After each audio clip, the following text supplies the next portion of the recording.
Well, we played you part one of our interview with Glenn Beck last night, and that got quite a bit of media attention today.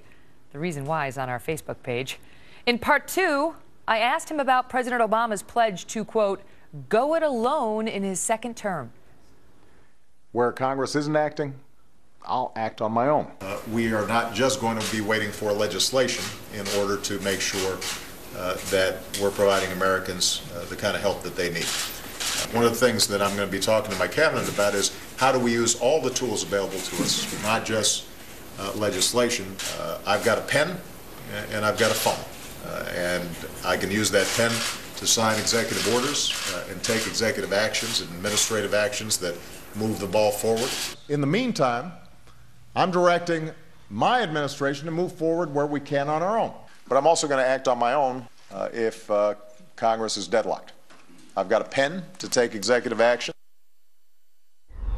He's got a pen, Glenn. He's got a pen and a phone. I know, and he's demonstrated that he will use it, and he has a phone, and the rest of that clip says that he'll use it to call his friends at universities, which have turned into nothing more than activist sites. This is a dangerous use of power, and I want to make it really clear. I mean, everybody knows where I stand on the president, but I will tell you, I warn against Congress and both parties as well. I think, we're coming up to a presidential election, and I think this is an awful lot of power for people to relinquish, and I haven't seen the character of George Washington stand up, but that's what it would take, somebody who says, I can just get it done.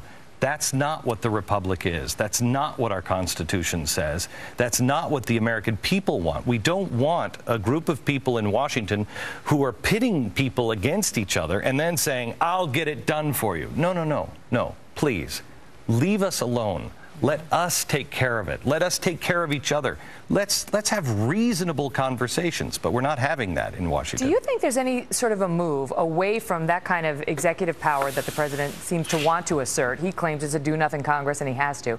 But do you think we're going to see a move away from that sort of executive power in the wake of Obamacare's failures, Governor Chris Christie's office abuse, these other reports that we've had, even the Virginia governor today being indicted on certain crimes alleged?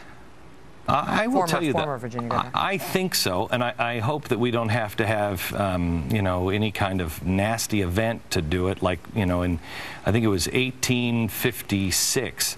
Senator Sumner went to the well of the Senate, and he was speaking out against slavery. And what he said, basically, he's like, both of you guys, the Republicans or the Whigs and the Democrats, neither of you guys are going to solve this. Neither of you are going to do it. You both talk a good game, but you're not going to do it. And there are about 20 new Republicans, and the event that brought everything together was a beatdown in the well of the Senate. A House member came over and beat Senator Sumner with the butt of his cane almost to death. In fact, nobody tried to stop him in the Senate. Nobody pulled him off. It was only at the desk that saved his life. You don't want to see us become, some of these foreign countries where we actually see that happen in the well of their Congress. Happened. But what happened? What's important? Without the internet, without television, without anything else, 4 years later, a Republican was elected as president of the United States, and the Whigs were over. If the Republicans don't wake up, if people don't in Congress, both Republicans and Democrats, wake up and say, we're not where the people are, you will have a Whig party. You will have an overthrow, and the Republicans or the Democrats, or hopefully both of them, go the way of the Whig party, and it's over, and a return to the Constitution. Let me know what you think.